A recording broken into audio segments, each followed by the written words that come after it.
Hello friends, welcome back to my YouTube channel.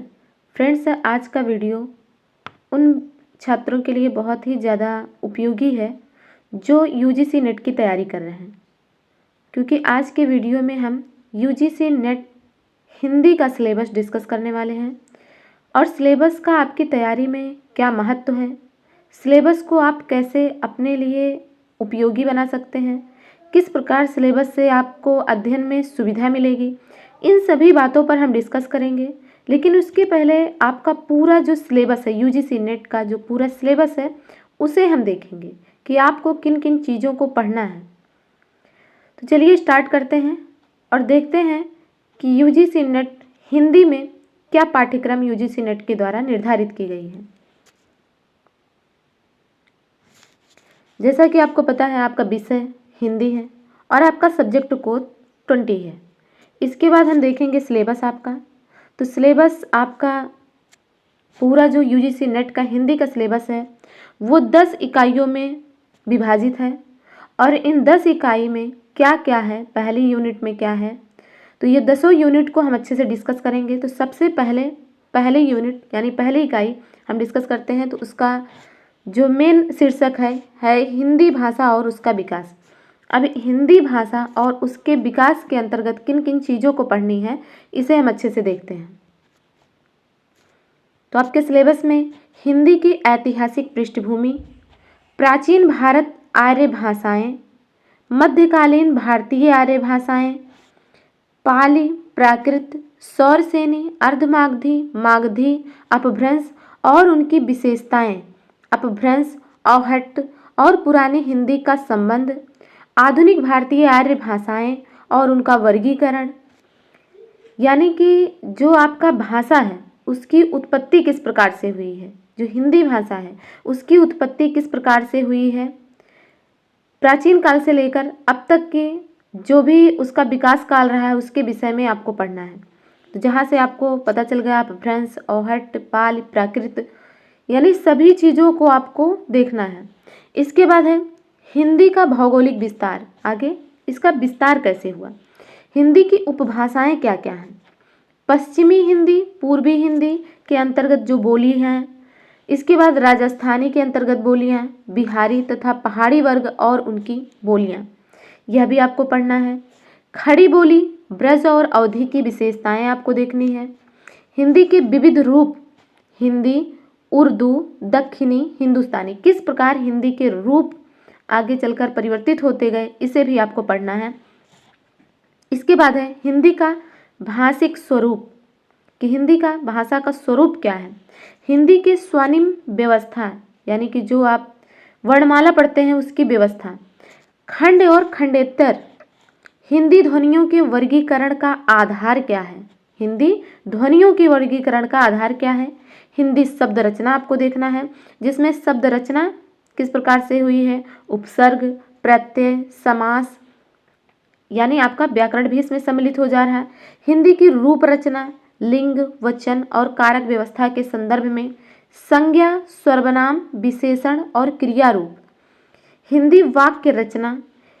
आगे है हिंदी भाषा में प्रयोग के विविध रूप भी आपको देखना है, बोली, मानक भाषा, राजभाषा, राष्ट्रभाषा और संपर्क भाषा, किस प्रकार से आपकी जो हिंदी भाषा है वो राजभाषा के रूप में आई और इसमें संवैधानिक स्थिति इसकी क्या थी, ये सभी आपको पढ़ना है। आगे है संचार माध्यम क्या है हिंदी का, कंप्यूटर और हिंदी, हिंदी की संवैधानिक स्थिति, जो उस समय की स्थितियाँ थीं, किस प्रकार से हिंदी को राजभाषा के रूप में लाया गया, किस प्रकार अदालती भाषा के रूप में प्रयोग किया जाने लगा, किस प्रकार आपका जो राज्य भाषा है उसे हिंदी स्वीकारा गया।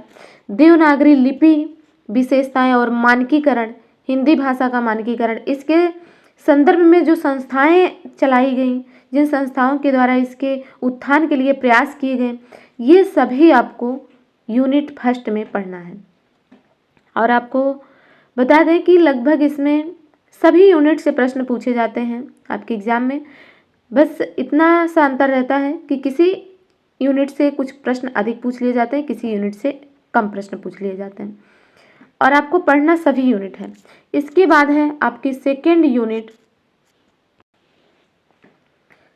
सेकेंड यूनिट में है हिंदी साहित्य का इतिहास, जो कि आपका हिंदी साहित्य का समझ लीजिए ये आत्मा है। इसे आपको बहुत अच्छे तरीके से ही पढ़ना है।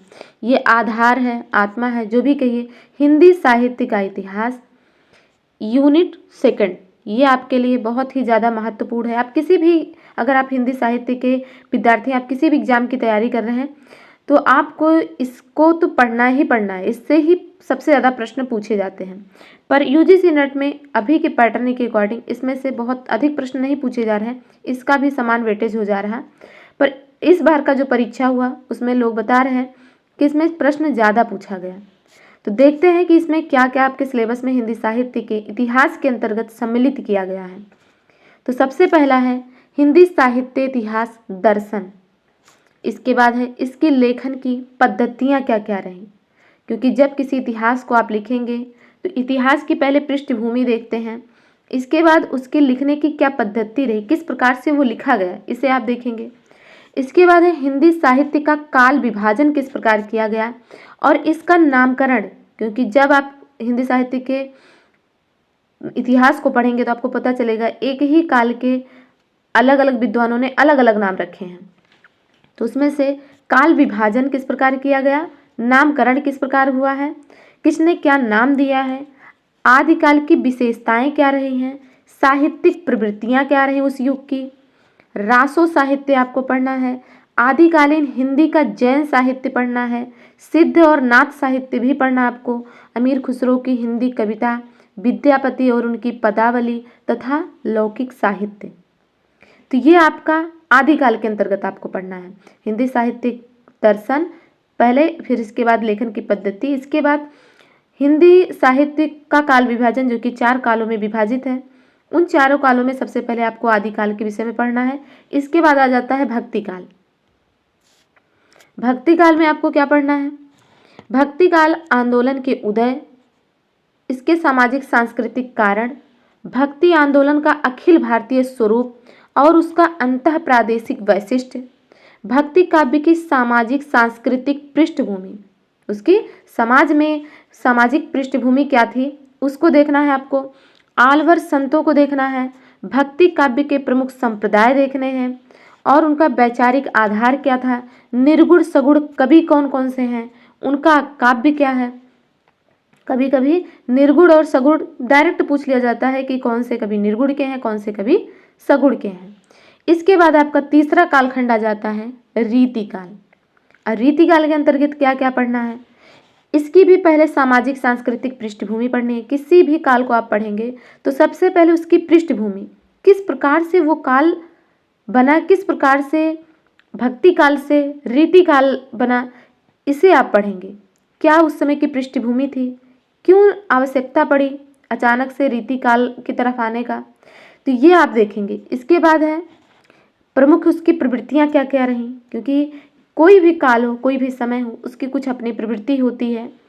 उसमें रीतिबद्ध, रीति सिद्ध, रीति मुक्ति, जो कि रीतिकाल 3 भागों में डिवाइड है। तो इन तीनों के विषय में आपको पढ़ना है। और रीति कवियों का आचार्यत्व क्या था, रीतिकाल के प्रमुख कवि कौन से हैं और उनका काव्य क्या है, ये तो आपको पढ़ना है रीतिकाल में। इसके बाद आ जाता है आधुनिक काल, जिससे लगभग सभी एग्जाम में बहुत ही ज़्यादा प्रश्न यहाँ से पूछे जाते हैं। आधुनिक काल आपके लिए बहुत ही इम्पोर्टेंट है। तो इसके हिंदी काल के, आधुनिक काल के हिंदी गद्य का उद्भव आप पढ़ेंगे, गद्य का उद्भव और विकास। फिर भारतेंदु से पूर्व हिंदी क्या रही, हिंदी गद्य, भारतेंदु से पूर्व हिंदी गद्य की क्या स्थिति रही, 1857 की क्रांति और सांस्कृतिक पुनर्जागरण के विषय में, भारतेंदु और उनका युग। इसके बाद पत्रकारिता का आरंभ कैसे होता है, कौन कौन से पत्र चलाए जाते हैं उस समय, 19वीं शताब्दी की हिंदी पत्रकारिता, आधुनिकता की अवधारणा, ये सब आपको कहाँ पढ़ना है, आधुनिक काल के अंतर्गत, भारतेंदु काल के अंतर्गत। इसके बाद है द्विवेदी युग।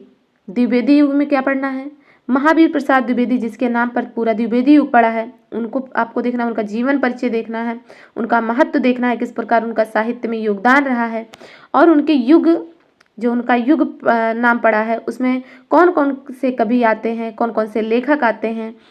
हिंदी नवजागरण की क्या स्थिति रही, सरस्वती पत्रिका उसी समय संपादित की गई, प्रकाशित की गई, तो इसकी क्या स्थिति रही, किस प्रकार से सरस्वती पत्रिका में किसका योगदान रहा, ये सभी आपको इसमें पढ़ने हैं। इसके बाद है राष्ट्रीय काव्य धारा के प्रमुख कवि। राष्ट्रीय काव्य धारा के प्रमुख कवि, क्योंकि उस समय राष्ट्रीय चेतना लोक जन में जगाने के लिए बहुत ही ज़्यादा आवश्यक था।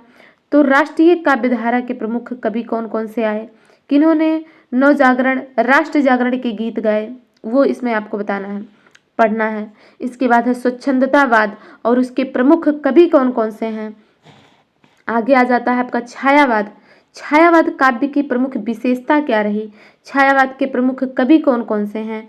इसके बाद छायावाद के बाद प्रगतिवाद की अवधारणा क्या रही, प्रगतिवाद काव्य क्या क्या है, उसके प्रमुख कवि कौन हैं। प्रगतिवाद के बाद आगे प्रयोगवाद आ जाता है, जिसके बाद नई कविता आ जाती है। नई कविता के आपको कवि देखना है, समकालीन कविता देखना है, वर्ष 2000 तक की जो समकालीन कविता है, समकालीन साहित्यिक पत्रकारिता देखनी है। तो ये सारा आपका हिंदी साहित्य के इतिहास के अंतर्गत देखना है। अब हिंदी साहित्य के अंतर्गत ही हिंदी साहित्य की गद्य विधाओं में क्या क्या विधाएं शामिल हैं उसे भी आपको देखना है। तो हिंदी साहित्य की जो गद्य विधा है उसमें आधुनिक काल में गद्य विधाएं कई रूपों में विकसित हुई, जिसमें से उपन्यास, कहानी, नाटक, निबंध, आलोचना। तो इस प्रकार से 5-6 विधाएं जो है आगे चलकर वो विकसित हुई। तो उसमें से सबसे पहले आप उपन्यास को पढ़ेंगे कि भारतीय उपन्यास की क्या अवधारणा रही, प्रेमचंद से पूर्व उपन्यासों की क्या स्थिति रही। प्रेमचंद और उनका युग, क्योंकि आपको पता है उपन्यासों का सम्राट प्रेमचंद जी को कहा जाता है, तो उनका युग किस प्रकार से रहा, क्योंकि वहीं पे सबसे ज़्यादा उपन्यासों को लिखा गया।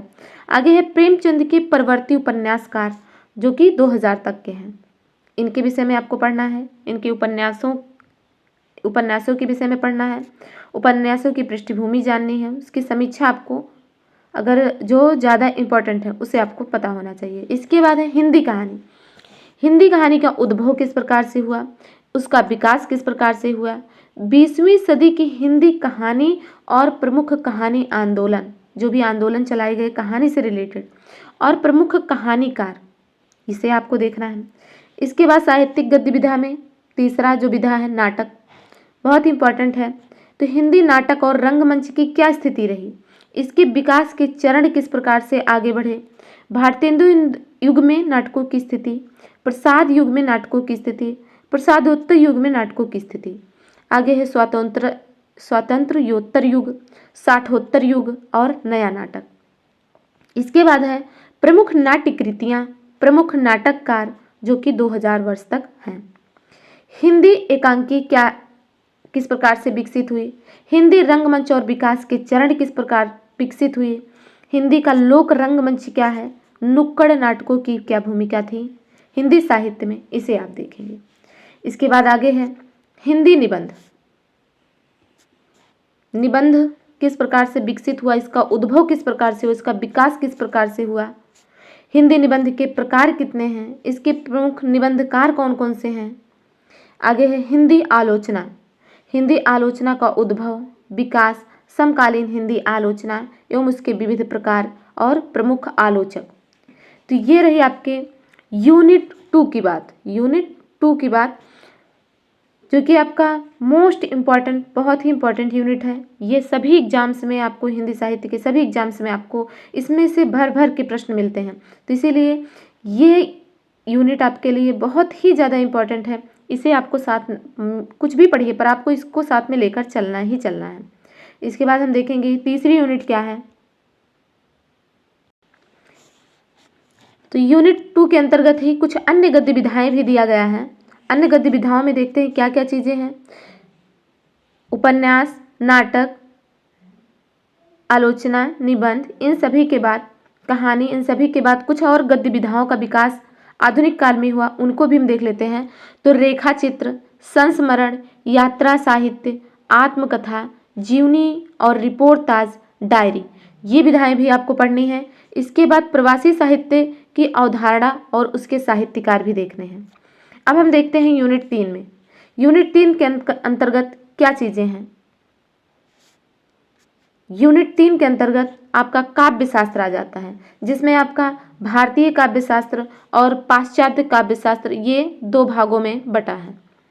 तो पहले आपको भारतीय काव्य शास्त्र के अंतर्गत देखने हैं काव्य के लक्षण, काव्य हेतु, काव्य प्रयोजन, इसके प्रमुख संप्रदाय और सिद्धांत, रस, अलंकार, रीति, ध्वनि, वक्रोक्ति और औचित्य। रस निष्पत्ति, साधारणीकरण भी आपको देखना है। शब्द शक्ति में काव्य गुण, काव्य दोष देखना है।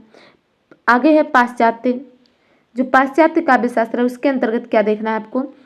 तो सबसे पहले प्लेटो के काव्य सिद्धांत को, अरस्तु के अनुकरण सिद्धांत, त्रासदी विवेचन और विरेचन सिद्धांत, इन तीनों को देखना है। प्लेटो के काव्य सिद्धांत को देखना है और अरस्तु को जो 3 सिद्धांत हैं, अनुकरण, त्रासदी और विरेचन सिद्धांत, इन्हें अच्छे से आपको देखना है।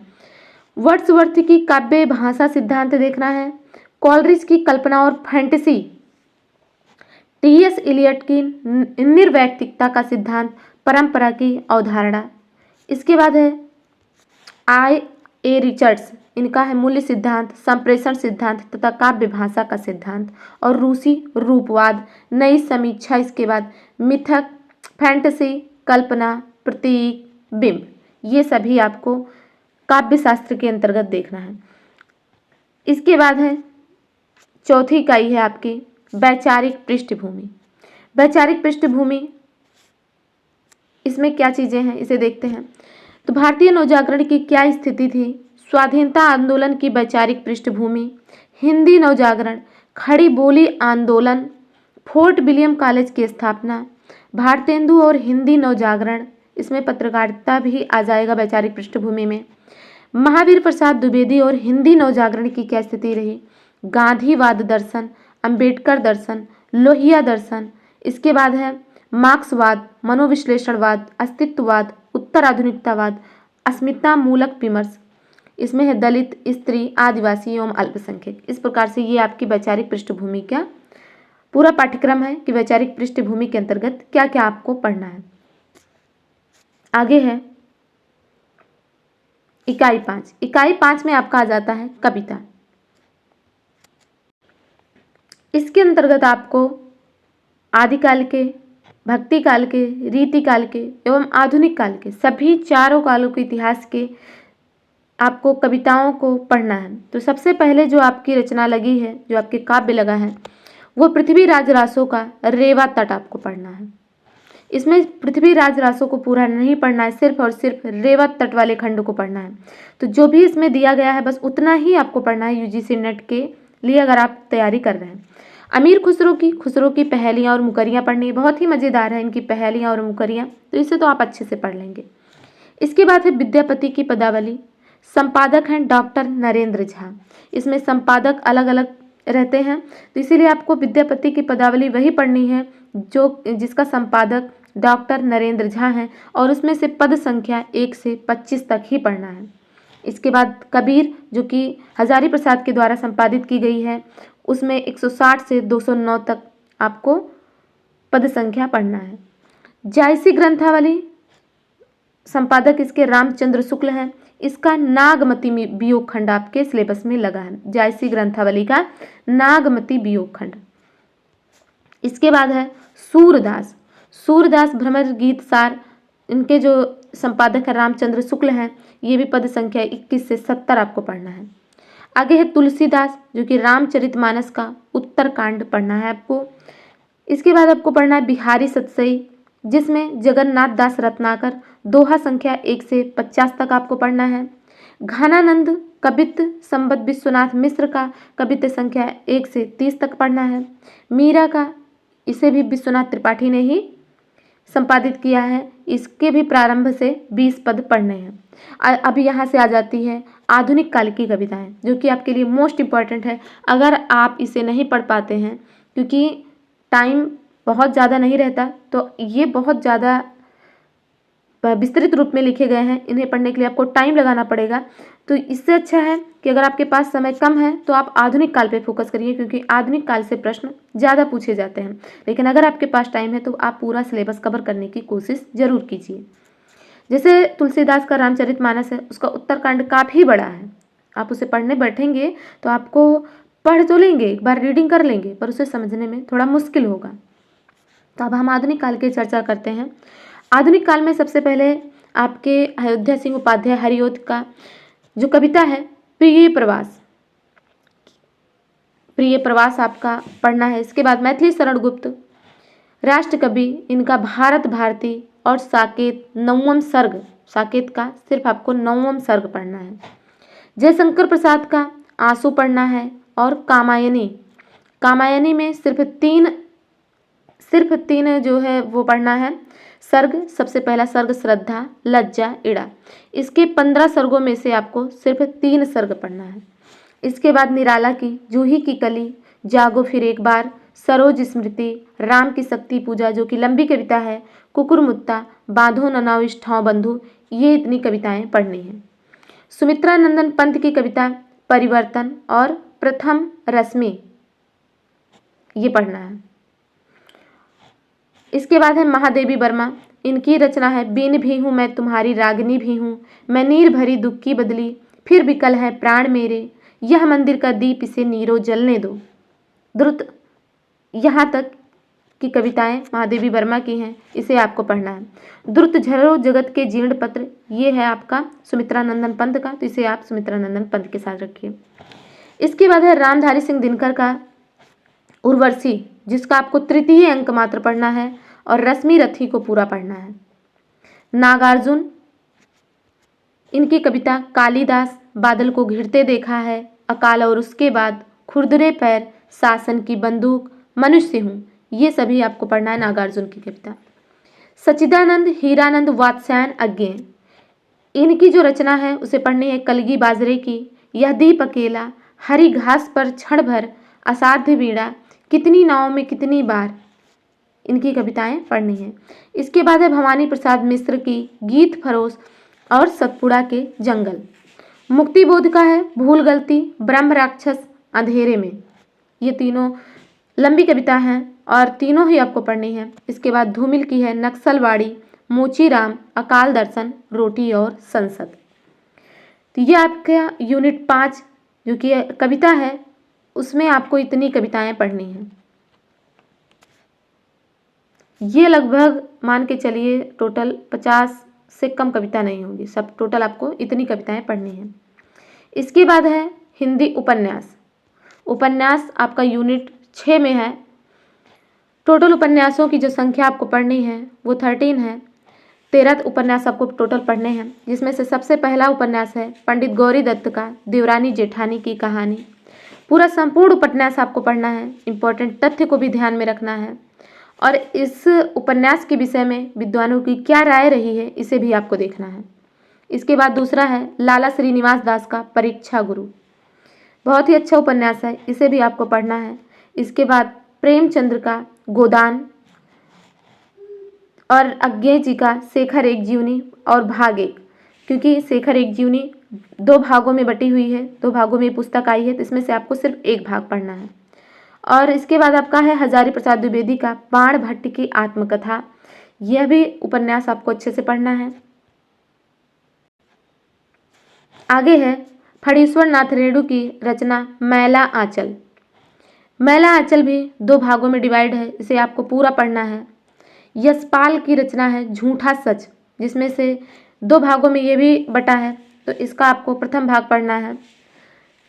वतन और देश नाम से झूठा सच का पहला भाग है, इसे आपको पढ़ना है। वो अमृतलाल नागर का मानस का हंस आपके पाठ्यक्रम में लगा है।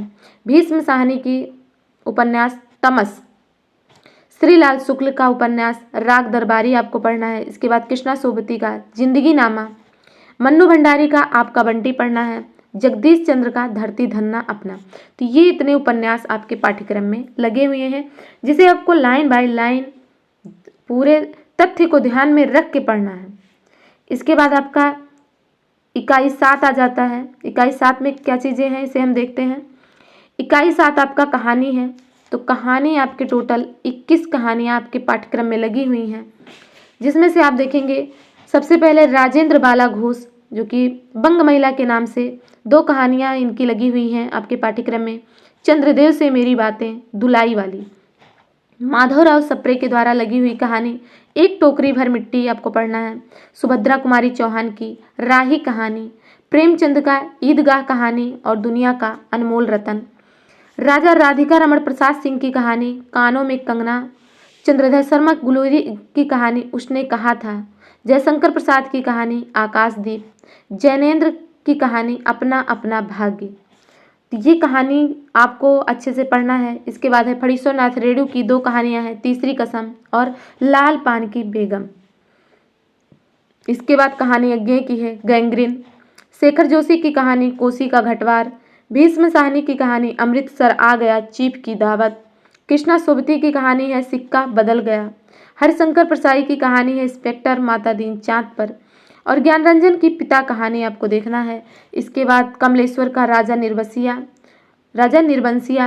निर्मल वर्मा की परिंदे कहानी आपको पढ़ना है। ये टोटल 21 कहानियाँ आपको पढ़ने हैं।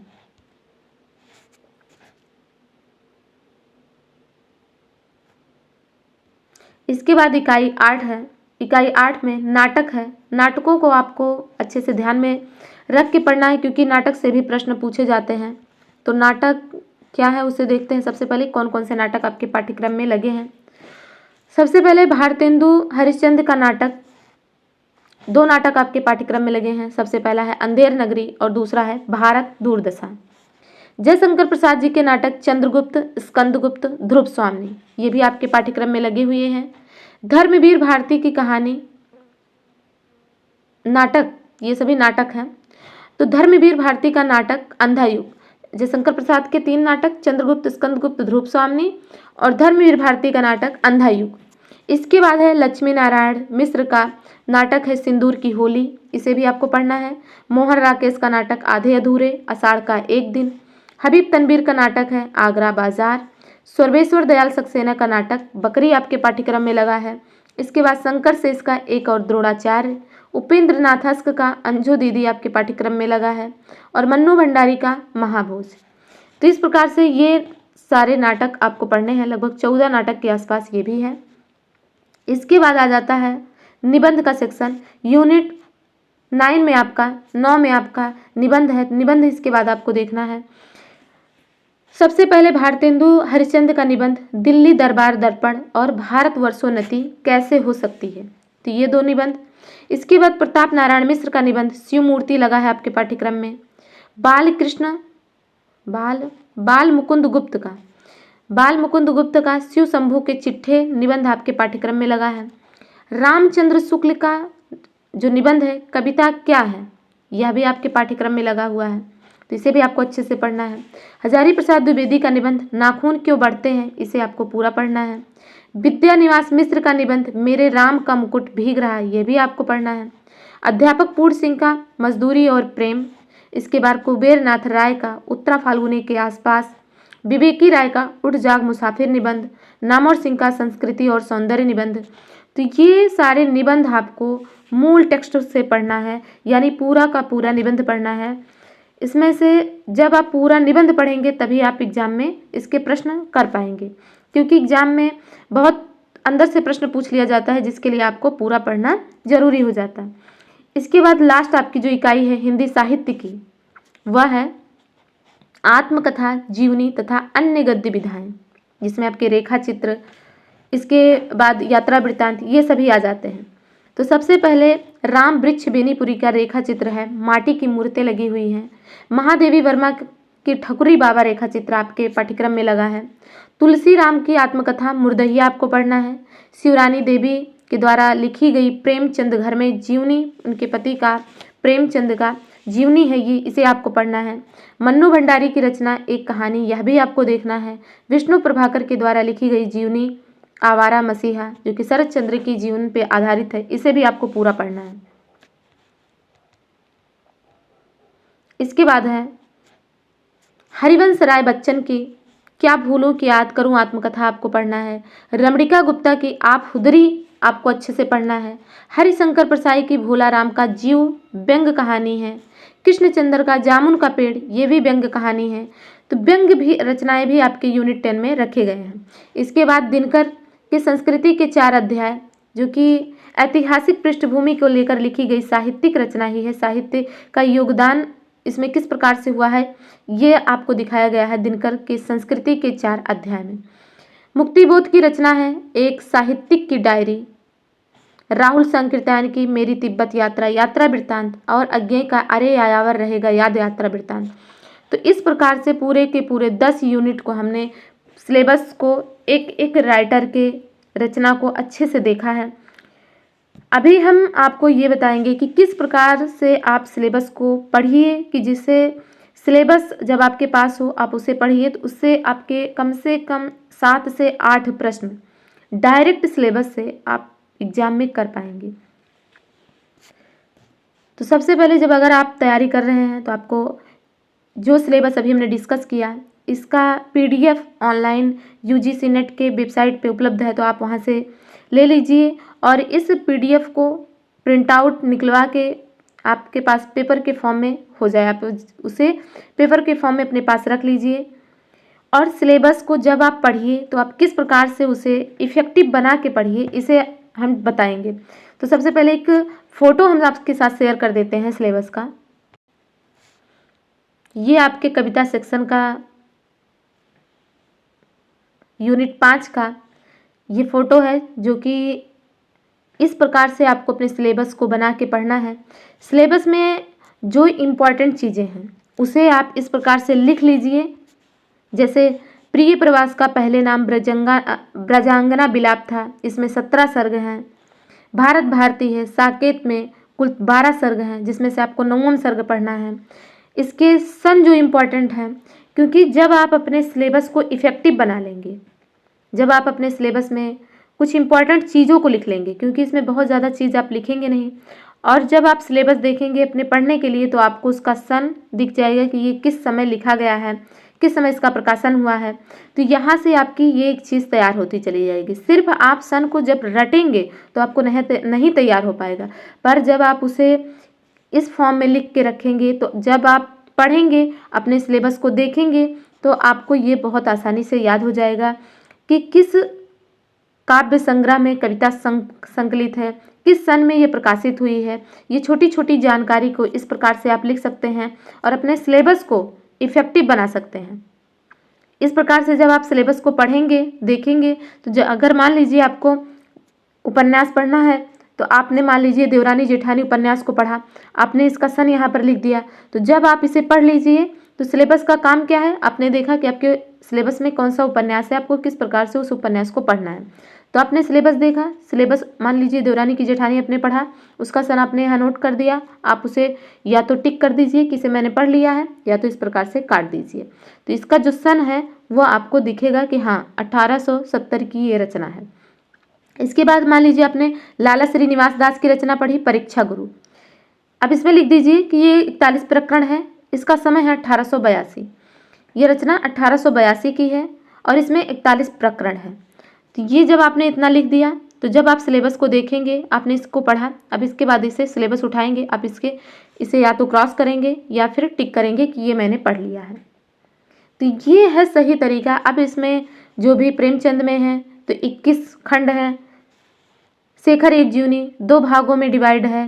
पहला भाग 40 में या 41 में छपा है और दूसरा भाग पर प्रकाशित हुआ है 44 में।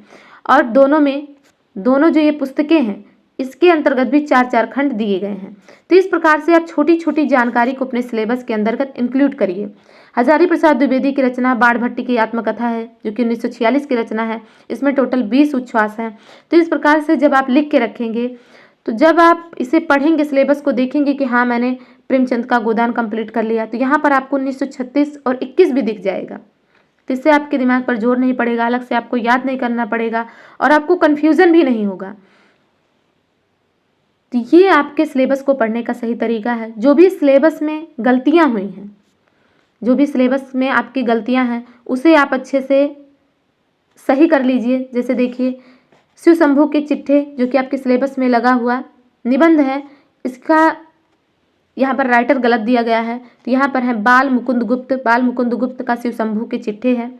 तो ये आप ऐसे ही जो सिलेबस में गलतियाँ 2-4 गलतियाँ हैं उसे आप ठीक कर लीजिए। इसका समय लिख लीजिए, इसमें कितने खंड हैं या कितने चिट्ठे हैं, तो 8 चिट्ठे आपको पढ़ना है, तो 8 चिट्ठे लिख लीजिए। कविता क्या है में कितने शीर्षक हैं, शीर्षक लिख लीजिए। तो जो छोटी छोटी जानकारी है, एग्जाम के पॉइंट ऑफ व्यू से जो जानकारी है उसे आप सिलेबस में ही अपने लिख लीजिए। तो जब आप इसे पढ़ेंगे, पूरा का पूरा जब निबंध पढ़ेंगे, तो आप इसे मार्क करेंगे ज़रूर कि हाँ इतना सिलेबस मैंने कंप्लीट कर लिया। क्योंकि ये आपका कैसे पता चलेगा कि आपने कितना पढ़ लिया है, कितने टाइम के अंदर कितना सिलेबस कंप्लीट किया है। जब आपका सिलेबस आपके पास रहेगा तो आप उसमें टिक करते हुए चलेंगे कि हमने कितना कितना सिलेबस कंप्लीट किया। इससे आपको एक अंदाज़ा हो जाएगा कि हाँ इतने पार्ट को मैंने पढ़ लिया, इतना पार्ट अभी हमारा बचा है। पर जब आप सिर्फ ऑनलाइन ही देखते रहते हैं तो आपको ये तो पता रहता है कि सिलेबस में क्या चीज़ें हैं, पर आपको ये नहीं पता रहता अभी हमारा कितना पार्ट कंप्लीट हुआ है, कितना पार्ट बचा हुआ है। तो सिलेबस को प्रिंट आउट के फॉर्म में अपने पास ज़रूर रखिए। और दूसरी चीज़, सिलेबस पढ़ने से क्या प्रॉफिट है। जब आपके एग्जाम में डायरेक्ट प्रश्न पूछ लिया जाता है, जैसे कविता, कोई किसी कविता का नाम पूछ लिया गया, आपसे पूछा गया कि कविता किसका है, तो कई कविताएं लगी हैं। जब आप सिलेबस बार बार देखते हैं तो आपको रचना याद हो जाती है कि ये किस राइटर की रचना है। तो वहाँ से अगर डायरेक्ट प्रश्न पूछा जा रहा तो आपका इस प्रकार का प्रश्न जरूर सही हो जाता है। इसके बाद कौन सी रचना निबंध है, यानी कौन सी रचना किस विधा की है, यह भी आपको यहाँ से पता चल जाता है। तो अगर विधा से भी रचना आ रही है कि हाँ ये किस विधा की रचना है, इसे भी आप कर ले जाएंगे। किस राइटर की रचना है यह भी आपको पता चल जाएगा। तो सिलेबस से आपको कई सारी चीज़ें पता चल जाती हैं। इससे अगर डायरेक्ट प्रश्न पूछा जाता है तो आप बहुत आसानी से आंसर दे सकते हैं। और मान लीजिए कुछ अलग भी रचनाएं दी गई जो आपके सिलेबस के बाहर की हैं, क्रम से लगाने को दिया गया, या फिर ये पूछा गया एलिमिनेट करने के लिए दिया गया कि हाँ इसमें से कौन सी रचना मान लीजिए भारतेंदु की नहीं है, तो भारतेंदु की कई रचनाएं इसमें आ गई हैं। कई निबंध जैसे दिल्ली दरबार दर्पण, भारतवर्षोन्नति कैसी हो सकती है, इसके अलावा 2 नाटक, भारत दुर्दशा, अंधेर नगरी। तो ये आपको पता है कि हाँ इनके कौन कौन से नाटक हैं, कौन कौन से निबंध हैं। तो यह भी आप एलिमिनेशन के माध्यम से क्वेश्चन करेक्ट कर लेते हैं। इसके बाद है जैसे मन्नू भंडारी का महाभोज उपन्यास भी है, नाटक भी है, तो यह तथ्य भी आपको यहाँ से पता चल जाएगा कि हम मान लीजिए आपको पता है कि मन्नू भंडारी का उपन्यास महाभोज है। इसके बाद जब आप देखेंगे कि भाई इनका नाटक भी महाभोज है, तो इस प्रकार से जो डाटा है वो आपको यहाँ से बहुत ज़्यादा मिल जाता है। और पढ़ने में आपके लिए सुविधा भी यहीं से मिल जाती है कि हाँ आपको कितना पार्ट अपने सिलेबस का कंप्लीट किया है, कितना पार्ट नहीं, अननेसेसरी चीज़ें पढ़ने से बच जाते हैं। इसलिए सिलेबस का होना आपके लिए बहुत ही ज़्यादा ज़रूरी है। और वो भी आपके पास सिर्फ मोबाइल में होने से कोई फ़ायदा नहीं है, लैपटॉप में होने से कोई फ़ायदा नहीं है, आपके पास प्रिंट आउट फॉर्म में हो जिसमें आप मार्क्स कर सकिए अच्छे से, उसे आप कट कर सकिए। अब आप ये भी कहेंगे कि हम ऑनलाइन भी कर सकते हैं ये चीज़, पर जो बात आप जो टिप्पणी जो चीज़ें जो माइन्यूट करके यहाँ लिख सकते हैं वो आप उसमें नहीं लिख पाएंगे, या लिखेंगे भी तो वो आपका टाइम टेकन है, आप उसे उठा के तुरंत पलट के नहीं देखेंगे। लेकिन अगर आपके पास प्रिंट फॉर्म में रहेगा तो जिस प्रकार से आप अपनी पुस्तकों को पढ़ेंगे वैसे ही आप सिलेबस को भी उसके साथ रखेंगे और उससे बिना चाहे ही बहुत सारी चीज़ें आपको याद हो जाएंगी। तो ये रही पूरी हमारी सिलेबस की बात कि सिलेबस को पढ़ना क्यों ज़रूरी है, सिलेबस में आपके क्या क्या चीज़ें हैं, सिलेबस कितने भागों में आपका बटा है, कितनी इकाइयों में बटा है, किस इकाई में क्या चीज़ें हैं, ये सभी आपको एक वीडियो के माध्यम से हमने बताने का प्रयास किया है। अगर ये वीडियो आपको अच्छा लगे तो आप हमें कमेंट के माध्यम से ज़रूर बताइए। और अगर आपको इस प्रकार की कोई स्ट्रेटजी चाहिए, किसी अन्य सब्जेक्ट पे आपको कुछ गाइडेंस चाहिए, तो भी आप हमें कमेंट के माध्यम से बताइए। तो वीडियो को देखने के लिए धन्यवाद।